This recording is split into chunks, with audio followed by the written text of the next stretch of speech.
I didn't want to believe that 20 years later, there were still consequences from the cancer.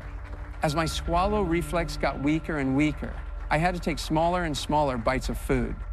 Thank you very much. I started getting feedback at speaking engagements that my voice was difficult to understand. My professional life was built around speaking, sharing my message and philosophy. I was terrified I might not be able to do it anymore. Tom has near complete paralysis of his palate, near complete paralysis of his pharynx as a consequence of the toxicity from the radiation. That is the #1 primitive reflex to protect your airway. Essentially, he's being waterboarded 24 hours a day. I regretted having irradiation, believing my emotional and spiritual work would have prevented cancer's return. But there's no do-over for that. The toxicity from radiation is progressive and gets worse with age. We call it the gift that keeps on giving. It's not much of a gift, or like a nightmare.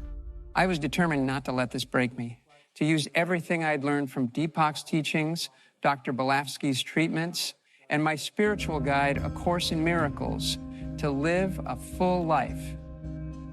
Somehow he's been able to take control of a muscle that the mind typically doesn't have control of.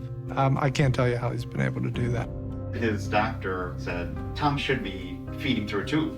Well, if there's any good example of the power of intention, then Tom is it.